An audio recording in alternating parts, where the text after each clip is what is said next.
नमस्ते मित्रों, आप सभी को स्वागत है आख्यान हिंदी कहानी की और एक वीडियो में। आज हम इस कहानी वीडियो के माध्यम से बताने वाले हैं भक्त प्रहलाद और होलिका दहन की कथा। रंगोत्सव होली से पहले क्यों होलिका दहन की जाती है, तो आप सभी से निवेदन है आप इस कहानी को शुरू से अंत तक जरूर सुने। और अगर आपको ये कहानी अच्छी लगती है तो कृपया इस वीडियो को लाइक करें और चैनल को सब्सक्राइब जरूर करें। हमारा देश त्योहारों का देश है और यहाँ हर वर्ग और जाति के लोग मिलकर त्योहारों में खुशियाँ मनाते हैं।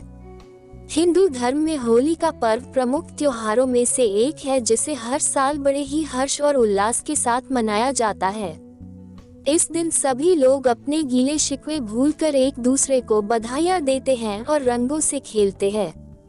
भारत में होली का त्योहार भिन्न भिन्न तरीकों से मनाया जाता है, जिसमें बरसाना में लठमार होली, ब्रज की होली भी शामिल है। ये लोगों को और भी आकर्षित करती है। ये पुराने त्योहारों में से एक है और जैसा कि हर पर्व के पीछे छिपी कोई न कोई कहानी होती है, उसी तरह होली की भी अपनी एक कहानी है। ये धार्मिक मान्यता पर आधारित है। तो आइए जानते हैं क्या है होली के त्योहार की कहानी और इसे क्यों मनाई जाती है। हर साल होली या रंगोत्सव पर्व से एक दिन पूर्व होलिका दहन की जाती है। इस दिन चौक चौराहे पर लकड़ी और उपले के ढेर इकट्ठा कर जलाए जाते हैं। होलिका दहन फाल्गुन शुक्ल की पूर्णिमा तिथि को किया जाता है और इसके दूसरे दिन होली का पर्व मनाया जाता है। इस बार होली का पर्व 8 मार्च 2023 को मनाया जाएगा, लेकिन होलिका 6 और 7 मार्च दोनों दिन जलाई जाएगी। धार्मिक मान्यताओं के मुताबिक होलिका दहन की कहानी विष्णु के भक्त प्रहलाद, उसके राक्षस पिता हिरण्यकश्यप और उसकी बुआ होलिका से जुड़ी हुई है। नारद पुराण के अनुसार आदिकाल में प्राचीन भारत में हिरण्यकश्यप नाम का एक असुर हुआ करता था। हिरण्यकश्यप को लंबी तपस्या करने के बाद भगवान ब्रह्मा से वरदान मिला था, जिससे न उसे दिन में मारा जा सकता था और न ही रात, न घर के अंदर मारा जा सकता था और न ही घर के बाहर, न धरती पर और न ही आसमान में, न अस्त्र से न शस्त्र से आए। यह वरदान जिसके सर पर हावी हो चुका था, इसका दुरुपयोग करने लगा। उसका कहना था कि लोग भगवान की पूजा करना छोड़कर उसकी पूजा करें। कुछ समय बाद उसका एक बेटा हुआ, जिसका नाम उसने प्रहलाद रखा। बचपन से ही प्रहलाद भगवान विष्णु को मानते थे और उनकी भक्ति में लीन रहते थे। इसी बात को लेकर उन्होंने अपने पुत्र को भगवान की भक्ति से हटाने के लिए कई प्रयास किए, लेकिन भक्त प्रहलाद प्रभु की भक्ति को नहीं छोड़ पाए। ये सब देख हिरण्यकश्यप अपने बेटे से बहुत क्रोधित हो गया और उसे भगवान विष्णु की पूजा करने से रोकने लगा। इतने पर भी प्रहलाद उनकी भक्ति में लीन रहते थे और ये देख हिरण्यकश्यप ने कई बार समझाने के बाद भी जब प्रहलाद नहीं माना, तो हिरण्यकश्यप ने अपने ही बेटे को जान से मारने का विचार किया। कई कोशिशों के बाद भी वह प्रहलाद को जान से मारने में नाकाम रहा। उसे विष दिया गया, उस पर तलवार से प्रहार किया गया, विषधरों के सामने छोड़ा गया, हाथियों के पैरों तले कुचलवाना चाहा, पर्वत से नीचे फेंकवाया, लेकिन भगवान विष्णु जी की कृपा से प्रहलाद का बाल भी बांका नहीं हुआ। बार बार मारने के प्रयास होने पर भी भक्त प्रहलाद व प्रभु कृपा से बचता रहा। इसके बाद उसने अपनी बहन होलिका से मदद ली, जिसे यह वरदान प्राप्त था कि वह आग में नहीं जलेगी। भक्त प्रहलाद को गोद में लेकर होलिका चिता पर बैठ गई, ताकि भगवान विष्णु का नाम लेने वाला प्रहलाद जलकर भस्म हो जाए, या फिर अग्नि के डर से वह हिरण्यकश्यप को अपना भगवान मानने लगेगा। ये सब कुछ देखकर भी प्रहलाद तनिक भी विचलित न हुए। पूरी श्रद्धा से वह भगवान विष्णु का नाम जपते रहे। होलिका को वरदान था कि उसे अग्नि तब तक कभी हानि नहीं पहुंचाएगी, जब तक कि वह किसी सद्वृत्ति वाले मानव का अहित करने की न सोचे। परंतु होलिका का ये वरदान उस समय समाप्त हो गया जब उसने भगवान भक्त प्रहलाद का वध करने का प्रयत्न किया। इस प्रकार प्रहलाद को मारने के प्रयास में होलिका की मृत्यु हो गई।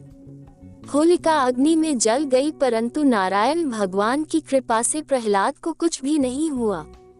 उसका अहित करने के प्रयास में होलिका तो स्वयं जलकर भस्म हो गई और प्रहलाद हंसते हुए अग्नि से बाहर आ गया। मान्यता है कि होलिका की आग बुराई को जलाने का प्रतीक है। इसे छोटी होली के नाम से भी जाना जाता है।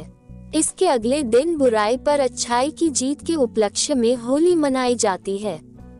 तब से ही ईश्वर भक्त प्रहलाद की याद में होलिका दहन किया जाने लगा। इसलिए होली पर्व मनाते समय वास्तविक भाव को ध्यान में रखकर होलिका दहन करें। इसके लिए फिर आप चाहे तो विगत वर्षों के बुरे अनुभवों और असफलताओं को एक कागज पर लिखकर अग्नि को समर्पित कर दें। अपने मन में चल रहे नकारात्मक भावों को होली दहन में डाल दें।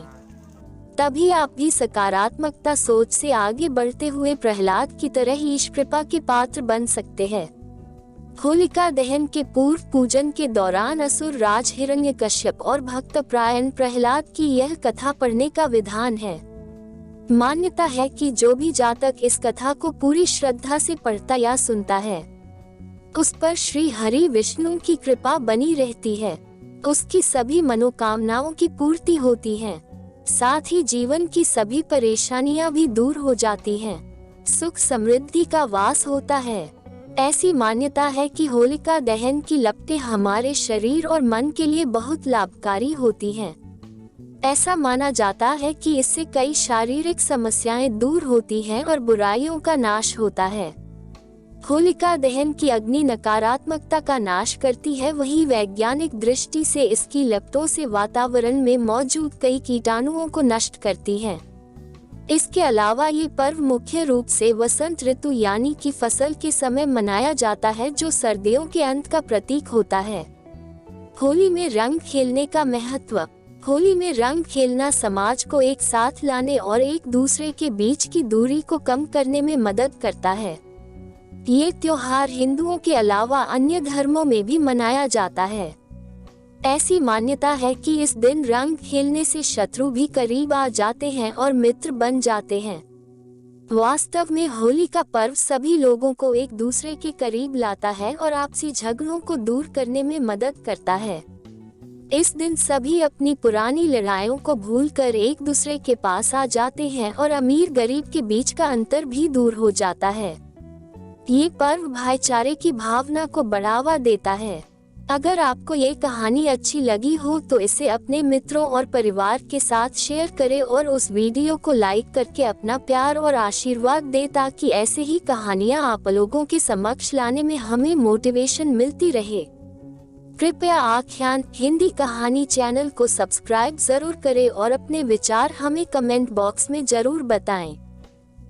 आख्यान हिंदी कहानी परिवार के तरफ से आप सभी मित्रों और प्रियजनों को रंगोत्सव होली की ढेरों बधाइयाँ और मंगल कामनाएं। प्रभु श्री कृष्ण जी की कृपा हमारे सभी मित्रों और आपके परिवार और प्रियजनों पर बनी रहे।